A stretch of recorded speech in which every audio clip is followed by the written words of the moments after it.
Let's talk about what really happened in the housing market in 2025, because while it didn't come with blaring alarms or dramatic headlines, something serious was unfolding beneath the surface.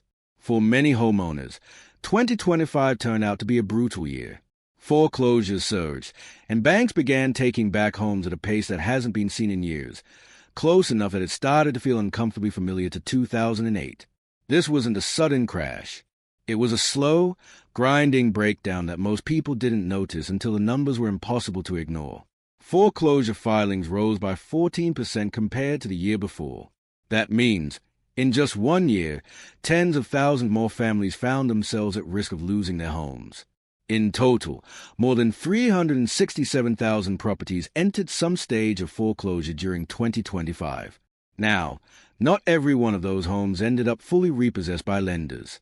Some homeowners managed to sell before the process was completed.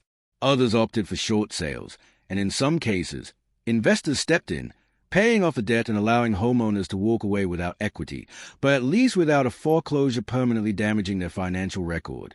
But make no mistake, the scale of this increase matters. And it's not happening in a vacuum. The rise in foreclosures is directly tied to what's been happening in the job market. In fact, the labor market in 2025 was one of the weakest we've seen since the early 2000s. Job creation slowed dramatically, while layoffs surged, totaling roughly 14 million over the year. When people lose their income, or even fear that they might, it becomes incredibly difficult to keep up with rising mortgage payments, property taxes, insurance premiums, and basic living expenses. If employment conditions weaken further in 2026, foreclosure filings are almost guaranteed to rise again. Now, let's be very clear about something. Foreclosure is never a good thing for the people going through it. Losing your home is one of the most financially and emotionally devastating experiences a person can face. That reality shouldn't be minimized. However, from a broader housing market perspective, there's a secondary effect that can't be ignored. Foreclosed homes typically sell for less than market value. Often, these properties suffer from years of deferred maintenance, because long before homeowners stop paying the mortgage, they usually stop paying for repairs, upkeep, landscaping, and general maintenance. As a result, these homes enter the market in poorer condition and sell at a discount. When enough of these discounted homes hit a neighborhood, they begin to pull prices down. Existing homeowners don't like this. It can reduce property values and contribute to neighborhood blight. But for buyers, especially first-time buyers who have been priced out for years, this shift can finally create opportunities. Increased foreclosure activity can improve affordability and slowly rebalance a housing market that has been stretched to its limits. And that brings us to a bigger issue. A spike in foreclosures is rarely just about housing. It's a symptom of deeper economic stress.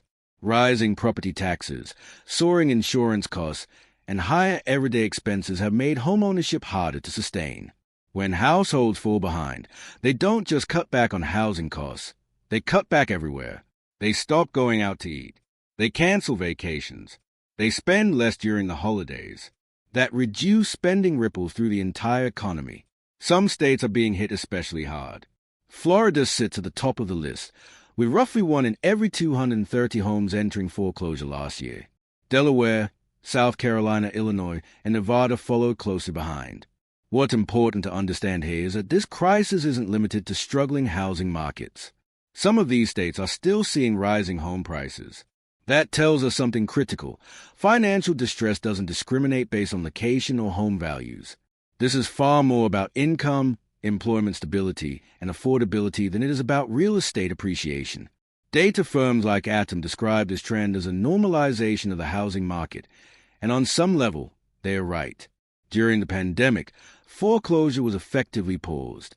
Forbearance programs, stimulus measures, and government-backed interventions delayed the consequences of missed payments for years. Even as recently as 2 years ago, programs were still in place to prevent foreclosures from happening. Now, those safety nets are gone, and the consequences are returning. By the end of 2025, the problem was accelerating. In November alone, foreclosure filings jumped more than 20% compared to the same month a year earlier. That momentum is something policymakers, investors, and homeowners will need to watch closely in 2026. At the same time, another troubling trend is emerging. one that shows just how unaffordable housing has become. More Americans are now living long-term in extended-stay hotels. These aren't travelers. These are families, workers, and even former homeowners who simply can't qualify for traditional housing. Extended-stay hotels now have the highest occupancy rates of any hotel category, often running between 70 and 80%. Many residents stay not for days or weeks, but for months. And here's the irony.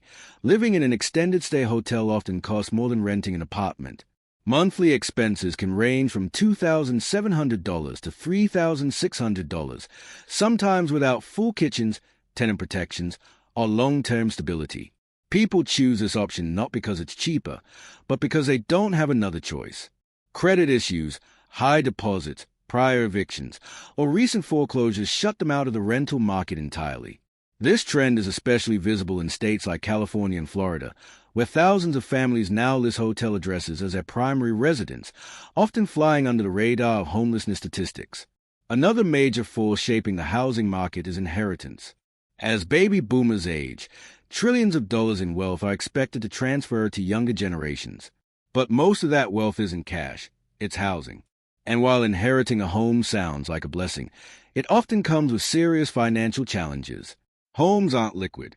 They're expensive to maintain, costly to insure, and subject to taxes and utilities. Many heirs simply can't afford to carry those costs. That's one reason roughly 75% of inherited homes are eventually sold.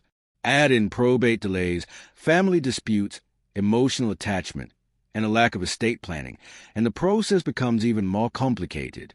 Unlike wealthy households that plan ahead with trusts and downsizing strategies, many families are unprepared, turning what should be a gift into a source of stress and conflict. Finally, there's homeowners insurance. Premiums have skyrocketed, especially in disaster-prone states. Faced with annual costs of $4,000 or more in high deductibles, some homeowners, particularly those without mortgages, are choosing to go without insurance altogether. Today, roughly 1 in 7 U.S. homes has no homeowners insurance. For those with substantial savings, self-insuring may be a calculated risk.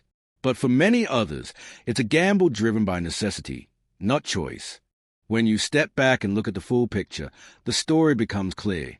The housing market isn't collapsing overnight, but it is under immense pressure. Foreclosures are rising, affordability is strained, and more people are being pushed into unstable housing situations. At the same time, these shifts are slowly undoing years of artificial support and bringing the market closer to historical norms. It's painful for many, but it may also mark the beginning of a long overdue reset.